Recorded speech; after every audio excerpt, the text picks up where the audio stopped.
아모스 9장 11절부터 15절까지 자신 줄 알고 공독합니다. 그날에 내가 다윗의 무너진 천막을 일으키고 또 그 틈을 막으며 그 퇴락한 것을 일으켜서 옛적과 같이 세우고 저희로 에덴의 남은 자와 내 이름으로 일컫는 만국을 기업으로 얻게 하리라. 이는 이를 행하시는 여호와의 말씀이니라. 여호와께서 가라사대 보라 날이 이를지라 그때 밭 가는 자가 곡식 베는 자의 뒤를 이으며 포도를 밟는 자가 씨 뿌리는 자의 뒤를 이으며 산들은 단 포도주를 흘리며 작은 산들은 녹으리라. 내가 내 백성 이스라엘에 사로잡힌 것을 돌이키리니 저희가 황무한 성읍을 건축하고 거하며 포도원들을 심고 그 포도주를 마시며 과원들을 만들고 그 과실을 먹으리라. 내가 저희를 그 본토에 심으리니 저희가 나의 준 땅에서 다시 뽑히지 아니하리라. 이는 내 하나님 여호와의 말씀이니라. 아멘. 아멘. 시장이 바뀌니까 건축붐이 일어날 것 같더니 또 주춤해집니다. 그럼에도 불구하고 이 중화 이동에 재건축? 재개발입니까? 재건축입니까? 그 주택들을 좀 더 헐고 아파트를 짓는 데라고 대규모 공사가 일어나요. 근데 재건축을 한다면서 쓸만한 집이니까 그대로 놔두고 별로 좋지 않은 집만 짓자라고 한다면은 단지가 멋지게 지어지지 못하고 들쑥날쑥 그렇게 지어질 것입니다. 그래서 살기에 편리성을 요하고 또 많은 사람들이 보기에도 멋진 그런 단지가 되기 위해서는 쓸만한 집들도 다 허물어 버리고 상 밀은 다음에 그곳에 아파트를 올리는 것이 합당하다라고 이렇게 여겨져서 그렇게 재건축이나 또는 재개발이 이루어질 때 지어진 지 얼마 안 된 그런 집이 있어도 싹 허물어뜨리고 집을 짓는 것을 우리는 보게 됩니다. 그것을 재건축 또는 새로운 시작이라고 이렇게 볼 수가 있는데 우리는 삶을 살아가면서 목숨이 끊어지는 것을 죽음이다 라고 이렇게 말들을 합니다. 그러나 꼭 목숨이 끊어지는 것이 죽음이 아니라 라고 하는 그런 생각이 들 때도 있어요. 그래서 우리 말들은 죽어야 산다 라고 하는 그런 말이 있잖아요. 성경에도 예수님께서 누구든지 제 목숨을 구원코자 하면 잃을 것이요 누구든지 나를 위하여 제 목숨을 잃으면 살리라 이렇게 말씀합니다. 그래서 어찌 보면은 살려고 노력하면 사라진다라고 하는 것이 세상의 법칙이고 죽으려고 마음을 먹으면 죽게 된다라는 것이 세상의 법칙인데 성경은 역설적인 그런 말씀을 우리에게 주십니다. 살려고 하면 죽을 것이요 죽으려 하면 산다라고 하는 것이 바로 성경의 말씀인 것입니다. 오늘 신앙생활이 어렵다라고 이렇게 느껴질 때가 많이 있을 것입니다. 왜 그런가라고 하는 것을 많은 신학자들이 연구를 해보니까 그것은 바로 내가 살려 하기 때문이다. 그러니까 신앙생활에서 내가 살려 하고 나를 드러내려고 하면은 신앙생활이 힘들어지고 어렵다는 것입니다. 그래서 어떻게 우리는 성숙한 신앙생활을 할 수 있을까라고 질문을 한다면 죽고자 해야 된다. 그것이 바로 우리 기독교가 믿는 기독교의 법칙이다라고 이렇게 말할 수 있습니다. 내가 살아있는 채로 신앙생활을 하려고 하면은 힘들어지고 어렵다라고 것입니다. 그래서 우리가 주님의 뜻을 이루려고 한다면은 먼저 우리가 죽어야 하고 또 내 뜻이 죽어야 한다라는 것을 우리는 분명히 알아야 할 것입니다. 그래서 죽으면 안 될 것 같은데 내가 죽으면 비로소 역사가 일어난다라는 것이 바로 신앙의 법칙이라는 것이죠. 그래서 하나님은 모든 잘못된 것을 허물어뜨린 후에야 새롭게 시작하시는 그런 하나님이심을 오늘 말씀을 통해서 우리는 다시 한번 깨닫게 되는 것입니다. 예수님의 구원 계획들이 바로 그런 법칙에 의해서 이루어진 것입니다. 예수님께서 예루살렘에 입성하실 때에 그 입성하시는 광경을 우리는 기억하고 있잖아요. 많은 사람들이 예수님을 마치 메시아인 것처럼 그리고 그 호산나를 부르면서 환영을 했던 그런 장면들을 우리는 기억합니다.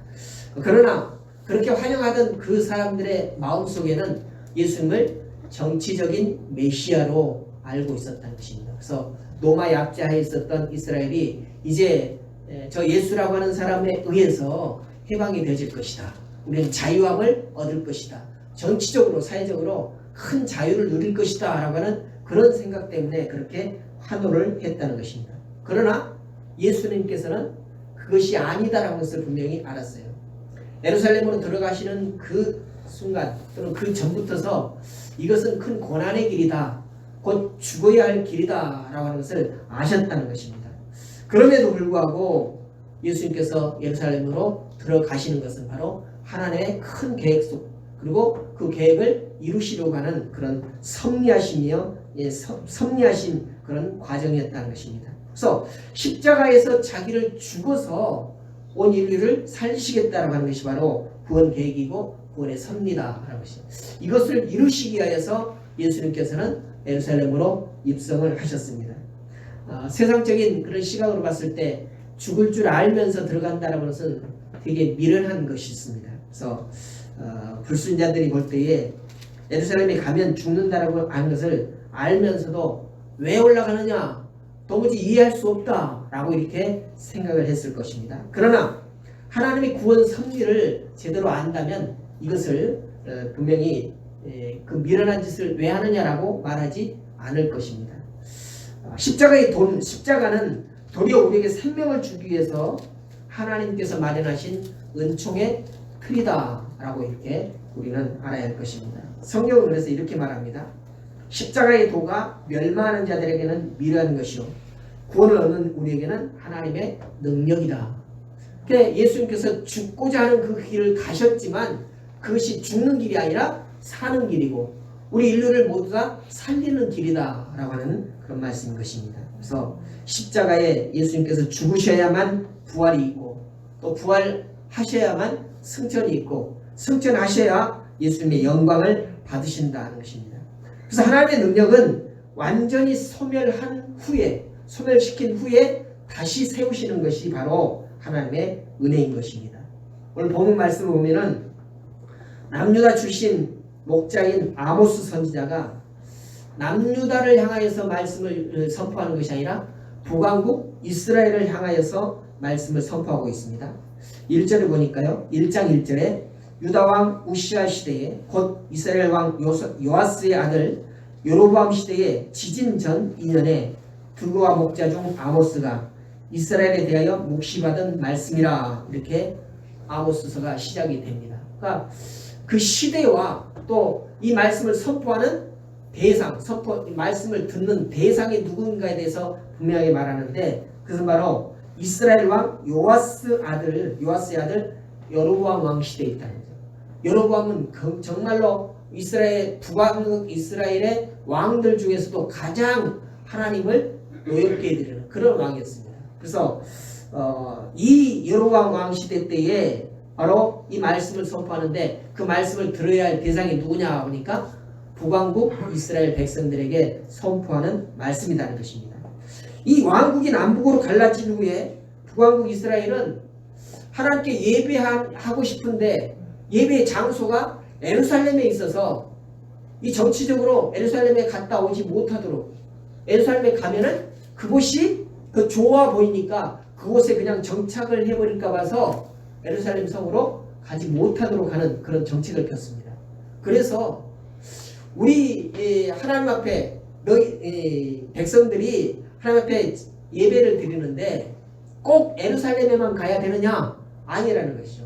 북왕국에도 예배를 드릴 장소가 많이 있다라고 하면서 거기에 여러 가지 산당을 짓고 또 우상을 세우고 그리고 금송아지를 제작하는 그런 일들을 많이 행했다는 것이죠.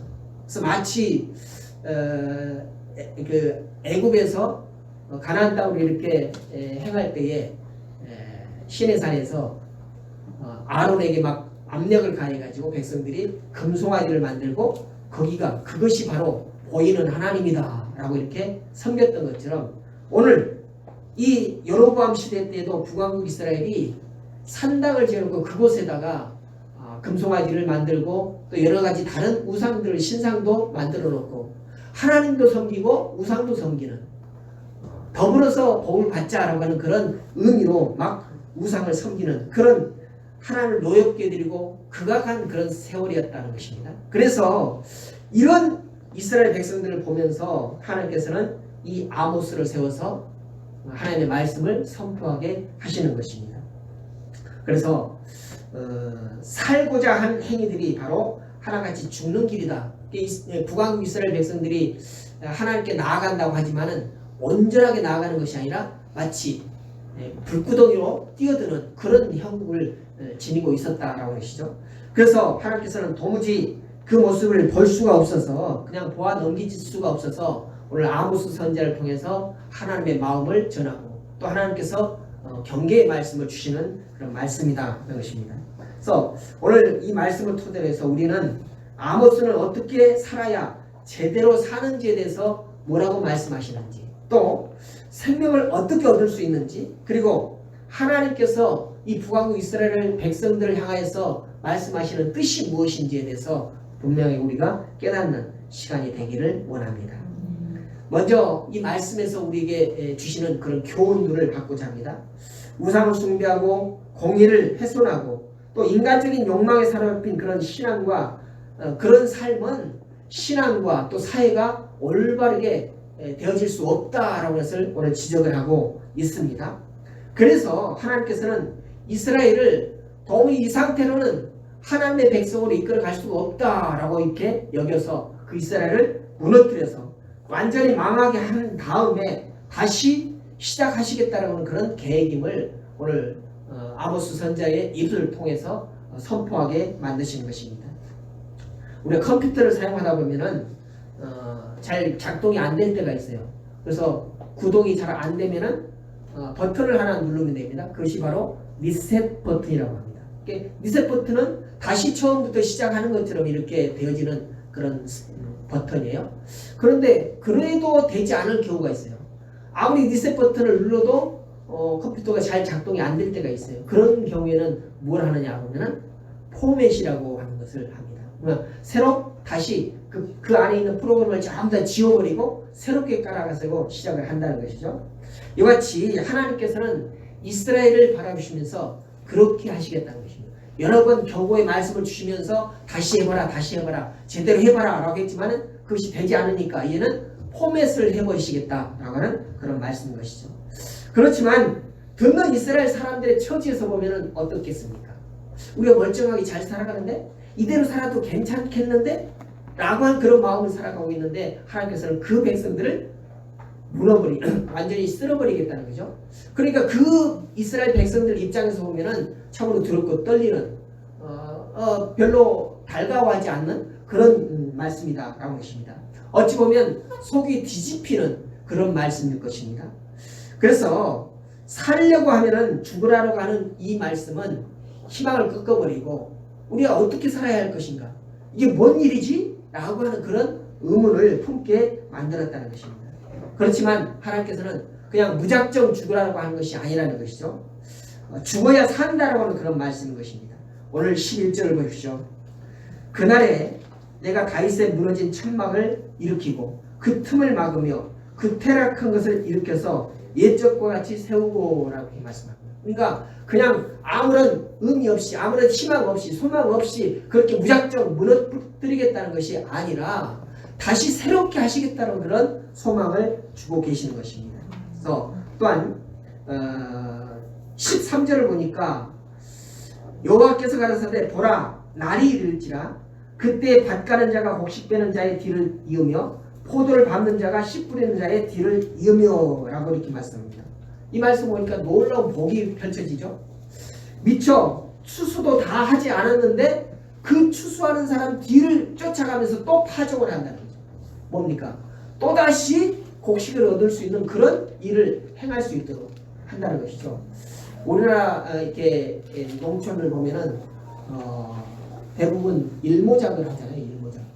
한 해에 한 번만 농사를 하는 그런 일들을 합니다. 그런데 예전에 보면은요 그렇게 하질 않고 벼를 심는 곳에다 또 다시 뭐를 뿌렸어요? 보리 씨앗을 뿌립니다. 그러니까 1년에 2번을 농사를 한다는 이보작이라고 하잖아요. 그렇게 이 농토를 널리지 않냐고 계속적으로 이렇게 부려서 경작을 해서 많은 수확을 얻게 하신다라고 하는 말씀이 바로 13절의 말씀이라고 하죠. 또 포도주를 거둬가지고 포도주즙 틀에서 이렇게 포도즙을 짜고 있는데 또다시 그 포도밭에다가 다시 타종을 하고 있는 그런 모습을 하나님께서는 보여주시면서 내가 이렇게 새롭게 시작할 때는 이런 축복을 주겠다라고 하는 그런 말씀을 주시는 것입니다. 이처럼 풍성한 은혜를 주신다라고 하는 그런 말씀이죠. 그래서 무한한 복을 주시겠다라고 하는 그런 소망을 이 이스라엘 백성들에게 미리 주시는 것입니다. 그러니까 암울하지만 지금 당장 무너뜨리는 그런 상황은 암울하지만 그것이 다가 아니라 그것이 끝이 아니라 하나님께서는 그 백성들에게 그 이스라엘에게 풍성한 복을 예언하고 계신다는 것입니다. 또 14절 말씀을 보십시오. 내 백성 이스라엘에 사로잡힌 것을 돌이키리니 이 말씀은 바로 포로로 잡혀갔다가 다시 돌아오게 하시겠다는 것입니다. 당시에 많은 나라들이 이렇게 일어났다가 무너지는 그런 시대거든요. 그래서 나라가 무너져 버리면은 다시는 나라가 다시 소생할 수 없는 그런 시대의 그런 시대인데 오늘 하나님께서는 이스라엘 백성들을 포로로 잡혀갔다가 다시 어느 만큼 지나면 다시 본국으로 돌아오게 하시겠다라고 하는 그런 말씀을 주고 계신다는 것입니다. 그래서 백성들로 하여금 이 황폐한 성읍에 다시 건축해서 거주할 수 있도록 그렇게 복을 내리시겠다라고 하는 그런 말씀인 것이죠. 이런 복의 날과 풍성한 은혜는 비정상적인 그런 신앙생활을 하는 사람들에게 주시는 것이 아니라 장막이 무너진 후에 허물어진 것들이 허물어진 후에 하나님께서 다시 주신다는 것입니다.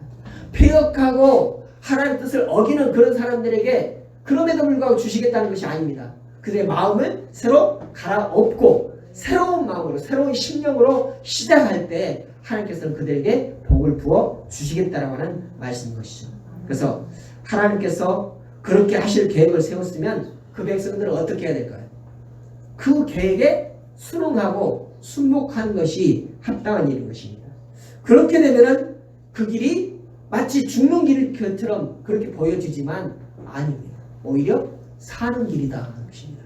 여러분, 우리가 살아가면서 내가 가는 길이 마치 내가 신앙생활을 열심히 하고 하나님의 말씀대로 따라갈 때에 이 길은 아니다, 이 길은 아닌가 배 라고 이렇게 생각되지만 그 길이 바로 사는 길이라는 것입니다. 마치 우리 눈으로는 죽는 길처럼 보여지지만 그 길을 가면 사는 길이다 하는 것이죠. 그래서 우리 인생에서 살다 보면 잠깐 성공을 거둘 때가 있습니다. 이럴 때 우리는 마음속에 교만한 마음이 섞여서 내가 해냈다, 나는 능력 있다, 나는 힘 있다 라고 하는 이런 생각들이 들 때가 있다는 것입니다. 그러나 사실은 그 순간이 바로 나 자신을 진짜 죽여야 할 순간이다라는 것을 우리는 분명히 알아야 합니다. 그때 우리는 이렇게 고백해야 돼요. 나는 죽었다, 나는 힘도 없다, 나는 능력이 없다, 오직 주님 앞에서 나는 빈 마음이다 라고 하면서 고백할 때 그때 하나님께서 나를 통해서 일하신다는 것입니다. 그래서 자신을 죽이고 포기하는 순간이 바로 사는 길이 열리는 길인 것입니다. 하나님께서 다시 일어서게 하는 능력을 발휘하시는 순간이 바로 그 순간이라는 거죠. 내가 살아있을 때 하나님께서는 나를 통해서 일하시지 아니하시고 내가 죽을 때, 내가 없을 때 하나님께서 나를 통해서 일을 하신다는 것을 우리는 알아야 하는 것입니다. 그래서 신앙인은 무너져도 무너지는 것이 아닙니다. 허물어져도 완전히 소멸되는 것이 아닌 것을 우리는 알아야 합니다. 무너져야 다시 일어서고 허물어져야 영광의 때를 만나게 되는 것입니다. 십자가를 지고 싶어하는 사람은 아무도 없을 것입니다. 예수님도 그랬어요. 예수님께서 겟세마네 동산에 가서 기도하실 때 할 수 있거든 이 잔을 옮겨주시옵소서. 이 잔이라고 하는 그 마시는 잔이 아닙니다. 바로 십자가예요. 십자가를 지고 싶지 않다라고 하는 것이 인간 예수의 마음이었다는 것입니다. 그러나 그날 어떻게 했습니까? 땀방울이 핏방울처럼 그렇게 변화되도록 기도했다고 했어요. 그 기도하는 마음 심령이 어떻게 했습니까? 하나님 아버지, 내가 비록 이 십자가를 지는 것이 내게 있는 책무이지만, 내게 있는 사명이지만, 그럼에도 불구하고 인간적인 마음으로는 지고 싶지 않습니다. 이게 인간 예수님의 마음이었다는 것입니다. 예수님도 그러할진데 인간인 우리의 심령은 어떻겠습니까? 여러 가지 고난이 이럴 때마다 하나님, 이거는 아니지 않습니까? 내가 하나님을 얼마나 충성되게 믿었는데 내게 왜 이런 고난을 주십니까? 라고 하는 것들이 우리의 보통 나오는 말 아닙니까? 누구도 그런 십자가를 지고 싶어하는 그런 사람은 없다는 것입니다. 그러나 예수님은 십자가를 져야 한다고 하는 사실을 분명히 누구보다도 잘 아셨습니다. 왜요? 십자가가 죽는 길이 아니라 사는 길이라는 것을 아셨습니다. 그래서 예수님은 하나님 아버지의 뜻대로 그 길을 가셨던 것이죠. 저는 이 말씀을 준비하면서 문득 떠오르는 찬양이 있었어요. 우리가 죽는 것이 사는 길이고 내가 살아나면 오히려 그것이 죽는 길이다라는 것을 오늘 말씀을 통해서 보면서, 나는 죽고 주가 살면, 나는 없고 주만 있으면 그것이 바로 하나님의 나라가 이루어지는 것이다 라는 그런 찬양의 내용이 있어요. 한번 봅시다. 띄워보십시오. 나는 죽고 주가 살면. 거기 깔아놨어요.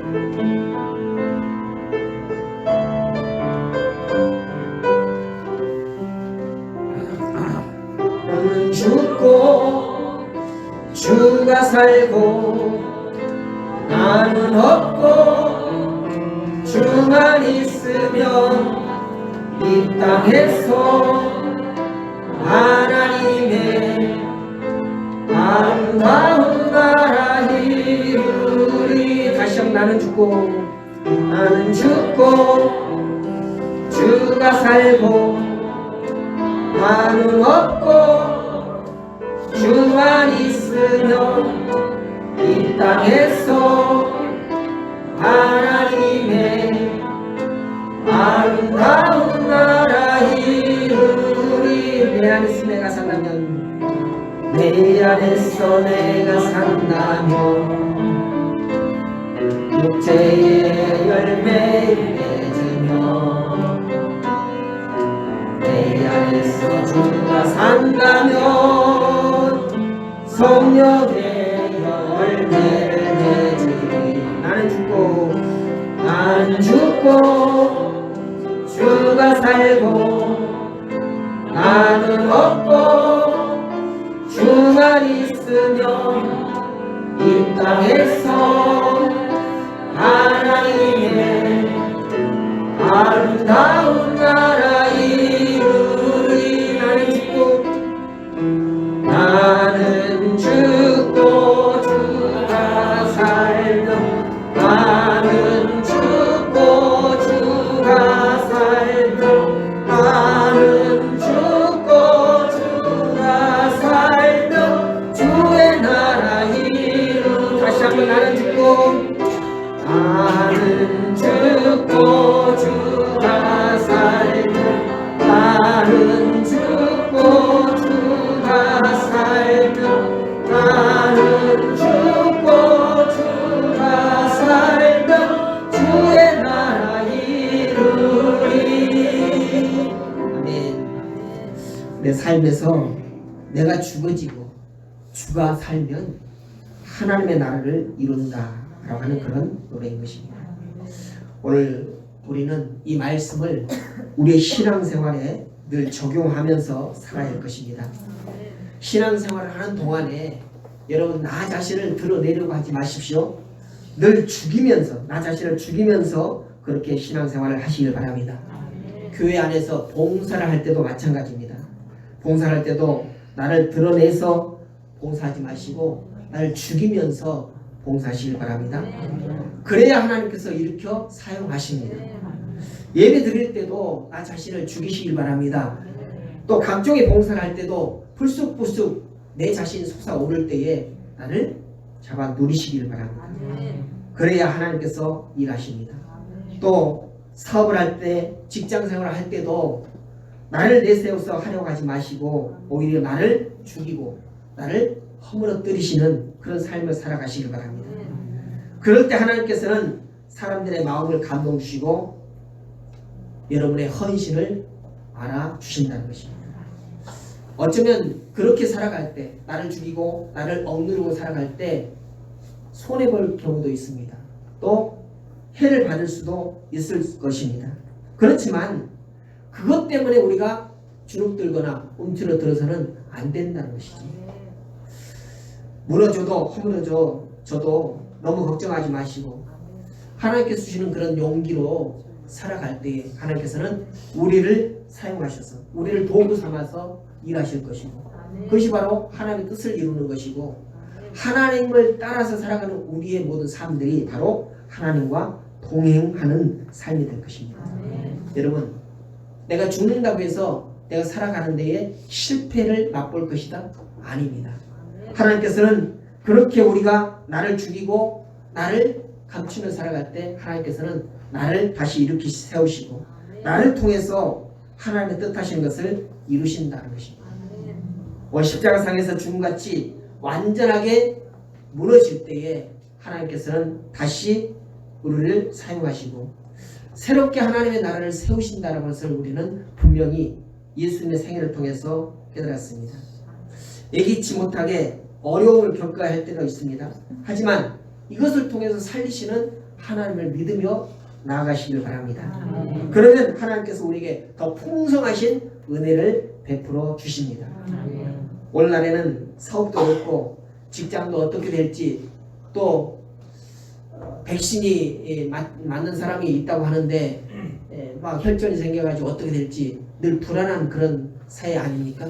그렇지만 그럼에도 불구하고 하나님께서 우리와 함께 하신다라고 하는 그런 믿음을 가지고 그런 상황 속에서 나를 드러내려고 하지 않냐고 나의 목소리를 높이려고 하지 않냐고 나를 죽이면 하나님께서는 우리를 다시 살리시고 우리를 다시 일으켜 세우셔서 일하신다라고 하는 것입니다.